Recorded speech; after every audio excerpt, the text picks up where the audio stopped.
you are not taking this commission seriously. And starting from now and going forward, you should not treat this commission. A tense moment reportedly unfolded early in the morning involving the Madlanga Commission and Fadiel Adams. According to the information shown, Madlanga appeared to lose his temper with Adams during the proceedings. The situation reportedly centered on Adams's statement, which had not been submitted on time. Adams explained that his laptop was not working properly, making it difficult for him to complete and submit the statement as required. The delay appears to have caused frustration and raised questions about the circumstances surrounding the missing document. You are not taking this commission seriously. And starting from now and going forward, you should not treat this commission the way you have thus far, because every and anything you've said thus far is just totally unbelievable. Parliament can confirm that I have a very problematic laptop, and my laptop was either in for repairs or frozen, and when I became aware of the emails, it was, I really don't want to lie. You would not have to lie, so you don't even need to. No, Commissioner, at any rate, I was aware of the Roof 3 a few months ago.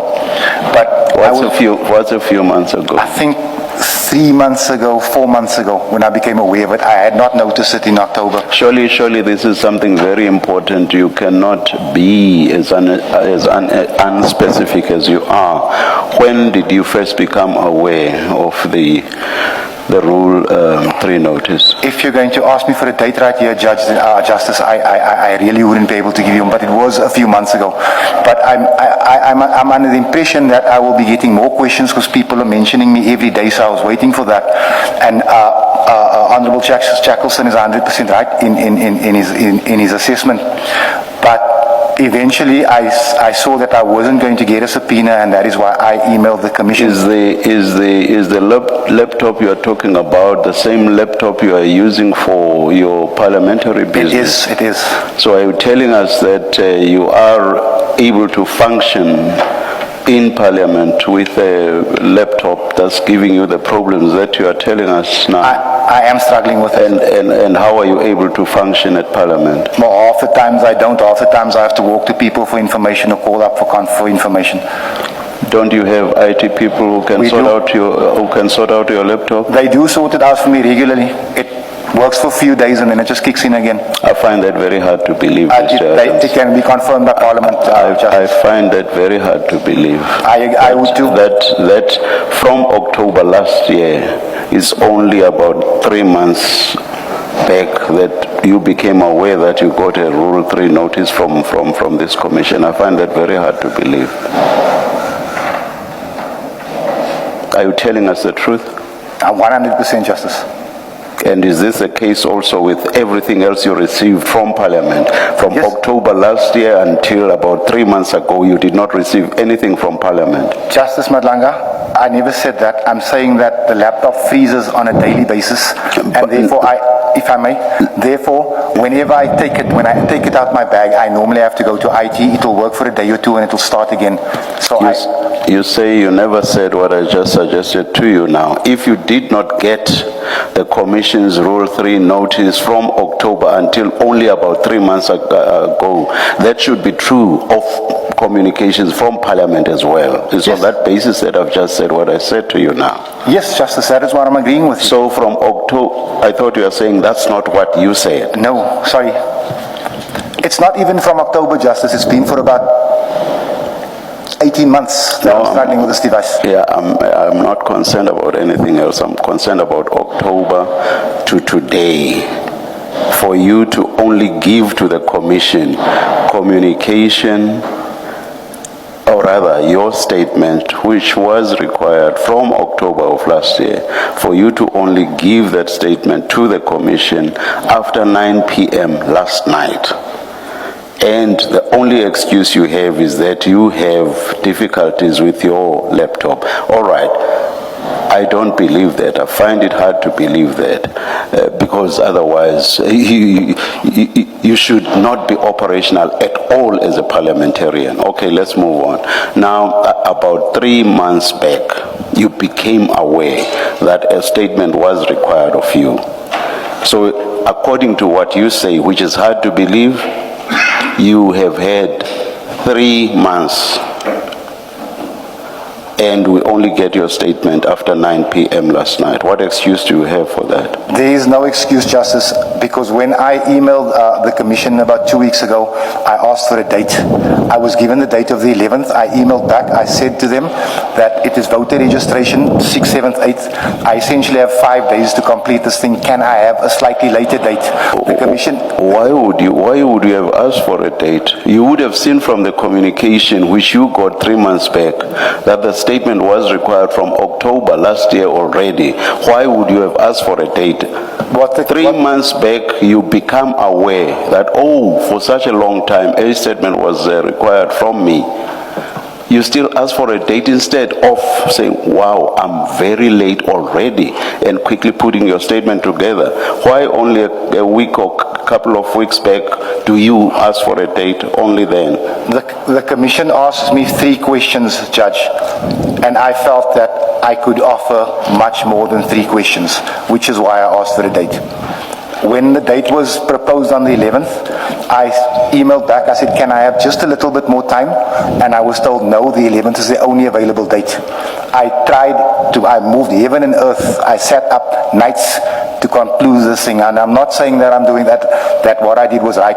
But what I'm saying is I tried my level best to meet the deadline of Thursday. I couldn't. What I will say, and I will stop here, what I will say is it seems to me that you are not taking this commission seriously. And starting from now and going forward, you should not treat this commission the way you have thus far, because every and anything you've said thus far is just totally unbelievable. I do not believe it. This should mean that you cannot function at Parliament as a parliamentarian. And it also suggests that you are not even taking the people that you are supposed to serve seriously, if for as long as you suggest is the case, you have been using a laptop that you basically cannot use. You are not taking us as a commission seriously, and I would dare say you are not even taking the people that you are supposed to serve seriously. Starting from now going forward, you must take this commission seriously, Mr. Adams. What do we do now, Mr. Shaskalsen? Well, Chair, we have the statement. The next open slot, or the next slot that can be made open, is the 19th of August. And Mr. Adams can come on the 19th of August. I'd ask that we postpone to the 19th of August. Yes. For the record, let me just repeat something that you yourself already said, Mr. Shaskalsen, which is that it is not practical for us to hear Mr. Adams's evidence now. People who follow the Commission's proceedings will have heard that all the time. We refer to what we have read in the statements of witnesses because we prepare ahead of time. If a statement was given or furnished to the Commission after 9 p.m., there is no way that that statement would then be forwarded to us, commissioners, for us to prepare. That's true of the evidence leaders as well, actually, because they too need to prepare. So, practically, it is not possible to hear Mr. Adams's evidence today. For that reason, as Mr. Shaskalsen requests, the hearing of his testimony Mr. Adams's testimony must be postponed. 19 August, Chair. 19 August. Mr. Adams, the hearing of your testimony is postponed to 19 August 2026. You are excused until then. Thank you. Thank you. Let's, sorry, I'm going to push it because of time. Let's look at these facts that you say we must look at. Now, the accusing team, I learned a new term today. Tensions appear to be rising as Fadiel Adams faces tough questioning in Parliament. According to the post shown, Adams reportedly struggled under the parliamentary pressure during an exchange involving Honorable Kusala Diko. The situation has sparked reactions online, with some viewers praising Diko for standing her ground and asking difficult questions. The confrontation highlights the intense scrutiny surrounding the proceedings, where witnesses and officials can face challenging questions about their statements, decisions, and actions. As more details emerge, the exchange could become another closely watched moment in the ongoing debate. Let's, sorry, I'm going to push it because of time. Let's look at these facts that you say we must look at. Now, the accusing team, I learned a new term today. I'm assuming that you and Ms. Mashale are part of the accusing team. No, we are the accused. Oh, are you the accused? Okay. Now that we've clarified that, Ms. Mashale says the information was not classified. You say it was classified. Which is it? I thought parts of it were classified. Patricia wouldn't know any better because I never showed her the information. And I do think that she's trying to protect me somewhat, which you know what I love about her. But if I must tell you, how does that help us? Because you said we must look at the facts. She had exactly the same information that you had. She says it's not classified. You say it's classified. Okay, how do you know it was classified? there was on the one document, it was written top secret. Okay. And now, I'm trying to go to the facts now. One of the criminal documents you opened related to the abuse of the Secret Service account by Lieutenant General Khumalo, who you accuse of channeling funds of the PKTT. How much did he channel or siphon, or whatever the word is, and how did he do this? You know, honorable member, if you look at the 2021 uprising in KZN, when General Mkwanazi and then the Minister of Defense, I forget her name now. Nosiviwe Ngapula? There we go. They were having a hell of a spat, and it was ugly and it was public. And General Mkwanazi accuses her of staying at a 5-star hotel. Honorable Abrams, my question is... No, I'm getting to it. General Khumalo of siphoning funds. I'm getting to it. Then the general accuses the whole minister of staying at a 5-star hotel, as if it's illegal. But the PKTT is staying at 5-star hotels. And I'm telling you that this is one of the ways where they're siphoning money. So if you're asking me for a total, I'm not an accountant, I'm not a forensic examiner, I'm not even an investigator. I'm asking this committee to look at it. I'm asking the committee to summons the ledgers. Okay, you can assist us with evidence that they were staying against government regulations, I'm assuming you mean? Yes. Okay. Then you say the PKTT is a private service of former Minister Ele. Can you substantiate why you made that allegation? 100%. So earlier I heard testimony, it was Raptor's testimony that the PKTT did not do the raid on Vusikat Matlala's house. The leader of that raid was in actual fact Lieutenant Colonel Khumalo from the PKTT. So I believe, and I believe that investigation will prove, that the PKTT is being used by former Minister Tsele to bully people. Mr. Adams, you've opened dockets, right? So I want to know, when you're making these allegations, what evidence are you relying on? I never opened a docket saying that the PKTT is being used I never opened that docket. Part of the dockets which accompanied Lieutenant General Mkwanazi's affidavit, where he lists each and every single docket that you put there. So because General Mkwanazi says that it's a fact. Okay, what did you then in your docket indicate? Just show me the page number, please, ma'am. I'm not sure if you have Lieutenant General Mkwanazi's affidavit. I do.